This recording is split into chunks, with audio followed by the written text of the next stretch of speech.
अगर यूक्रेन की सेना, दयाल साहब, आज 7वें दिन, हम रोज बता रहे हैं, वो भी तो देख रहे होंगे, सैटेलाइट इमेजेस को मॉनिटर कर रहे होंगे, उन्हें अब क्लियर है इस वक्त कि हम अब वापस जवाब देंगे। उनकी एंटी टैंक मिसाइल्स भी वहां पर काम कर रही हैं। ये 8 तस्वीरें हम आपको दिखा रहे हैं। हर पल दबाव और घेराव रूस का हो रहा है अंतर्राष्ट्रीय स्तर पर। जो बाइडेन से लेकर जेलेंस्की का यूरोपीय यूनियन के सामने बोलना, जिसमें सभी उन्हें अब तानाशाह करार दे रहे हैं, हिटलर से उनकी तुलना कर रहे हैं, चाहे बोरिस जॉनसन हो यूके के या फिर जो बाइडेन हो अमेरिका के। जेलेंस्की लगातार उनको इसी मुद्दे पर घेर रहे हैं। लेकिन सबसे बड़ी खबर यही है कि जो बड़ी टुकड़ी रूस की सेना की कीव की तरफ जा रही थी, उस पर हमला किया है। जवाबी हमले में यूक्रेन को सफलता मिली है। हालांकि इसे पूरी तरह से अभी डिसाइसिव और फाइनल नहीं कहा जा सकता है, क्योंकि रूस की बहुत बड़ी टुकड़ी है जो कीव की तरफ बढ़ रही है। लेकिन पलायन की तस्वीरें, वो मानवीय त्रासदी जो हम और आप देख रहे हैं, इधर भारतीयों को लाने की कवायद में भारत सरकार की तमाम कोशिशें, तमाम मंत्री वहां पर पहुंचे हुए हैं। रूसी सेना पर जवाबी हमला, क्या कहता है दयाल साहब? देखिए, ये एक बात हम पहले से भी कह रहे हैं कि जो रूस की सेना है वो असमानता जरूर है, लेकिन यूक्रेन जो एक ऑर्गेनाइज्ड फोर्स है, ट्रेन्ड आर्मी है, प्रॉपरली लेड आर्मी है, उसकी भी अपनी स्ट्रैटेजी और टैक्टिक्स है ना। तो वो भी अपनी टैक्टिक्स के तौर पर सारे अपने पत्ते पहले दिन नहीं खोलेगा ना अंजना जी। उनको भी पता है लड़ाई लंबी चल सकती है। और कल जिस तरह से काफिला आ रहा था 40 माइल्स का, रूस के इस आरोप में दम है? रूस का आरोप है कि नेटो सेना ने पहले यूक्रेन की सेना को यहाँ ट्रेन किया है।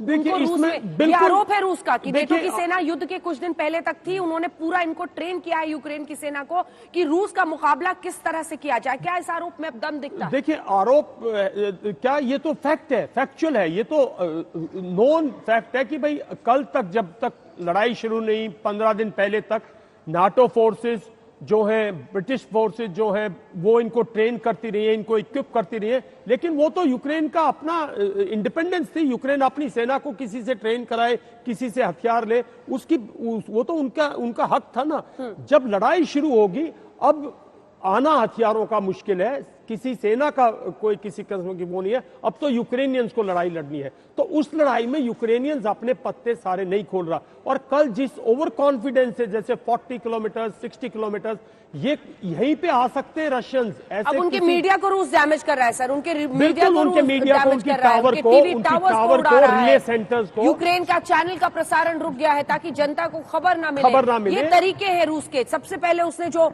दयाल साहब लगातार बता रहे हैं, जो बाहरी सीमा पर यूक्रेन के शहर हैं, उनको वो उन्होंने टारगेट किया। ओडेसा से लेकर खार्किव, जो अलग अलग जगहों पर है, लिविव को, खेरसन को।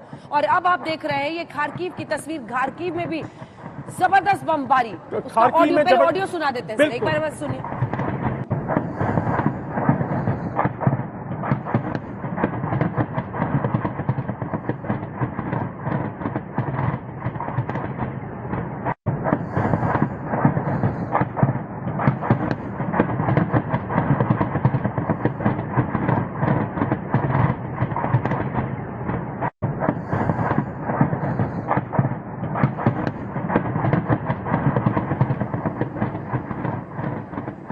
खार्किव में धमाके और बमबारी की तस्वीरें कल भी हमने दिखाई